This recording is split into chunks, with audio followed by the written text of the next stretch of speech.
So guys, as I was saying, and I'm not sure if I captured it, so I'm going to say it again. We still have something that needs to be taken out of here. If you can see that, that's what's left of the cotter pin that I twisted off. I've got to get that out. Now, I want to show you. Here's a tool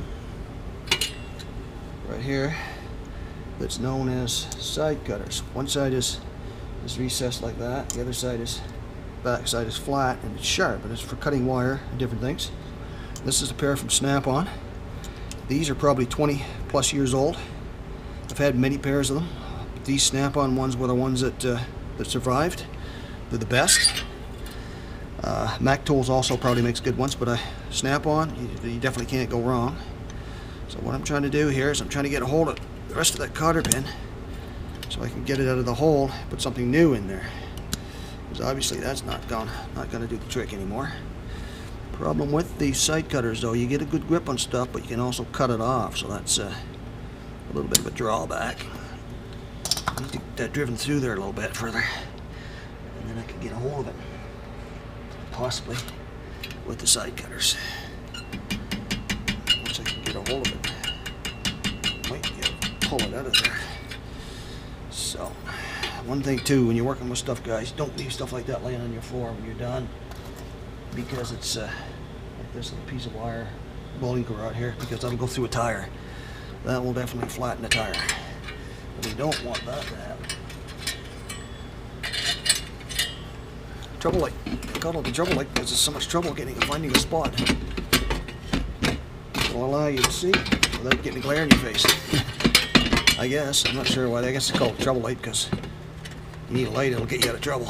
Apparently. There's always a way to get it in place. You just gotta dick around a little bit until you find it. Sometimes these cotter pins can be really hard to deal with. But for the most part, I should be able to pull it out if I'm careful about how I do it. I don't screw up here and cut it off. If I do, I'll just try to push it through the other way. They usually come out easier than this too. Worst case scenario, you can also drill them out, but I don't want to do that. My back's starting to hurt. My legs are starting to hurt. I'm getting really annoyed. But I guess that doesn't really matter much. Okay, there's a piece of it. There's two pieces to it. So I've got to make sure that that doesn't stay on the floor, because like I said, that can actually flatten the tire. What you do is you get yourself a little pan like this. It's got magnets. Things will stick to that right in there like that. See? Now there's no way I'm going to lose that on the floor because it's stuck to the magnet. I'll throw that in there. You can also do the same with nuts and bolts if you don't want to lose them. They'll stick too. So that's it. Okay, so now we've got that cotter pin out. Tie rod feels tight. I gotta make sure there's no play in that, because if there were, then it requires replacement too. Okay, so now I'm gonna throw a little WD in there. The problem is I don't want WD all the way down. I just want it on the threads.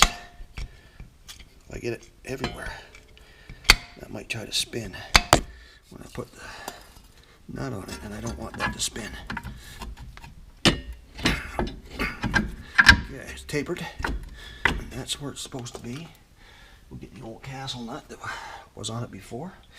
Put that right back on there. And I should be able to put it most of the way with my fingers. Part of the way anyway.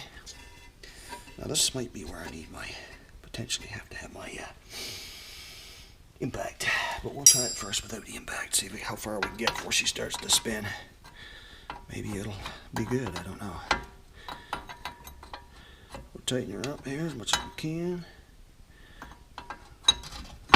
Now, if it drops down, it'll spin for sure. It's got to be wedged up in there. Well, we're getting to a bit of a looser spot here. So we're doing good. Guys, we're doing real good. Now, normally this is about an hour to an hour and 15 minutes, maybe an hour and a half, if you were to look at a manual that tells a flat rate for installing components. Outer tie rod. Might have even been a half hour, I don't remember. But It took me all day because I was not in a hurry, and I'm videotaping it, of course, and I'm doing things like showing you tools and all kinds of different things, which the mechanic wouldn't be doing if you were installing this on your car at X number of dollars per hour. You'd be paying for it. Nobody's paying for this except me paying for the parts, so I'm taking my sweet old time. Now this is a castle nut, and there's a hole through that stud, just the same as it was on the ball joint.